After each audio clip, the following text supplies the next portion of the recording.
Hey guys, so today we're going to analyze Denis Shapovalov's forehand and why it's subpar compared to Nadal's forehand.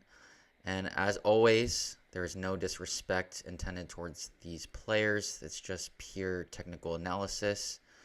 So, right off the bat, what can we notice? We notice that Denis Shapovalov releases his non-dominant hand too early, which means he's not getting coiled enough to store maximum amounts of power. I would like So here's Carlos Alcaraz, one of the best forehands in tennis, and notice how long he keeps his left hand on the racket as he's preparing in his unit turn. All the way up until here, where his non-dominant hand is behind his hitting shoulder, so he's really holding onto the racket for a long time. And the purpose of this, as this comment correctly suggests, is to maintain stability so his racket isn't wobbling during the takeback. And two, by holding onto the racket for so long, he's super coiled, enabling him to store as much potential energy as possible, which he then unleashes into contact. to see him release his racket maybe around here. If we look at Alcaraz doesn't release his non-dominant arm until racket hand gets to his racket shoulder. So right around here. And this was from a few years ago, so Denis Shapovalov has changed his forehand since then for the better. But if we notice, his racket goes way too high. I mean, look at that. Look at his hand. It's like half a foot above his head. It's just way too high. I mean, theoretically, one might think, oh, you can get way more power from gravity because the hand drops from a very high position. But there's a trade-off, right? The downside of having your hand this high is that you're wasting all this energy bringing your arm up so high, which is unnecessary. And the other thing is, as we saw from Alexander Zverev's forehand, having your hand go this high kind of goes hand in hand with a neutral wrist. So if we look at this from here to here, we can see that his wrist is quite neutral, right? And one of the key elements we want to get into as we're preparing that, for example, Federer, Djokovic, Alcaraz, Sinner get into is a cocked wrist. And if you don't have that cocked wrist, you're going to be missing out on some power and control. A cocked wrist helps with extending the pronator muscles, which will help for getting more power later. So he maintains this neutral wrist, and as a result, his forehand isn't as good as it could be. The other thing we can notice is that on this shot, Denis doesn't quite pet the dog before he starts his forward swing. See how the racket strings are somewhat open because we can see some of the strings are not pointing down towards the ground. Now this might just be because of this high shot, so we'll take a look at some other shots. Let's take a look at this one, for example. Okay, so this one he is petting the dog, but again, the neutral wrist is a huge killer. Musetti, Andy Murray, any player with a relatively weaker forehand, I'm saying weaker, obviously it's not weak, it's weaker compared to like Alcaraz or Djokovic tier, all right? Weak compared to the ideal.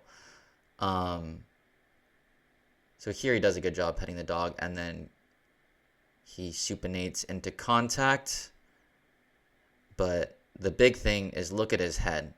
Denis Shapovalov's head is like a bobblehead. It never stays still. It always kind of pulls off towards the right. He doesn't look at contact. You don't have to look at contact, but his head is very unstable, which is causing his body to also kind of spin out of control.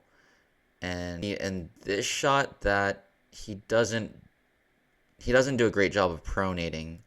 So I can tell because right after contact, his strings are still, they're not starting to close. They're even slightly open there. At this point, they should already be much more closed. So sometimes he has pronation issues. Usually it's good, I think.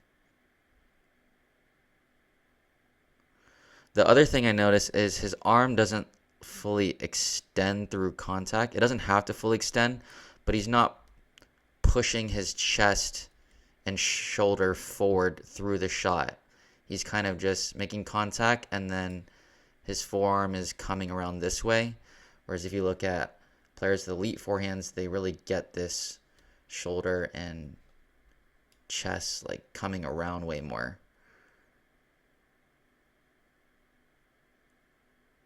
Shot, one thing we can notice is his pronation again isn't ideal, because look at from here to here how his racket doesn't continue to turn over and close.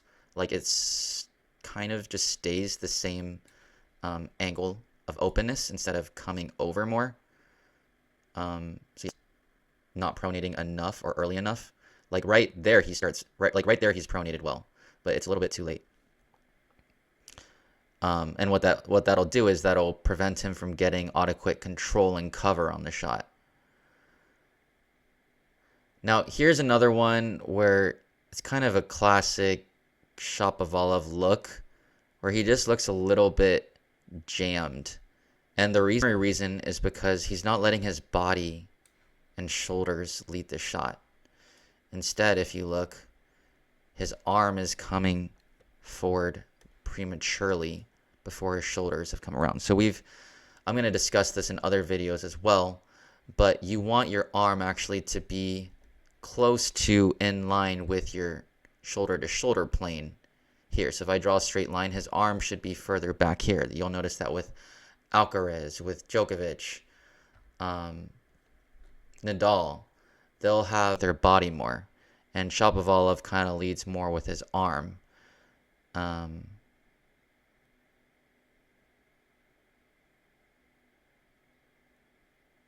Two other issues I wanted to point out, minor issues, but look at Denis's contact point on all of his forehands. We'll see a similar pattern.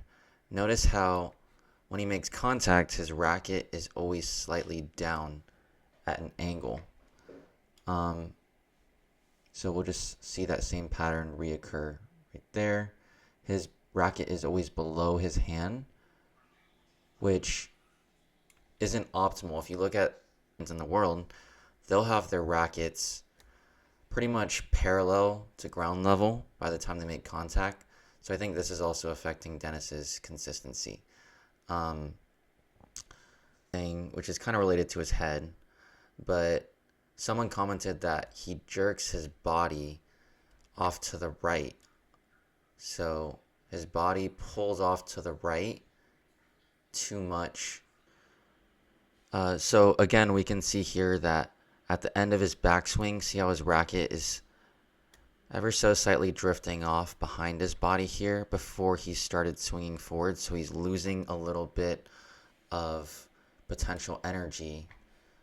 He's leaking it prematurely. Whereas if you look at Nadal and the other best forehands, they'll keep their racket on their dominant side up until they're really actually about to swing forward. So he's already losing a little bit of control and power here. Yeah, guys, those are the main things. He still has a great forehand, of course. That's why he's one of the best players in the world. But these are some of the things preventing him from, like, for example, winning a Grand Slam or being more consistent in his wins. So let me know what you guys thought, and hope you enjoyed the video. Thanks.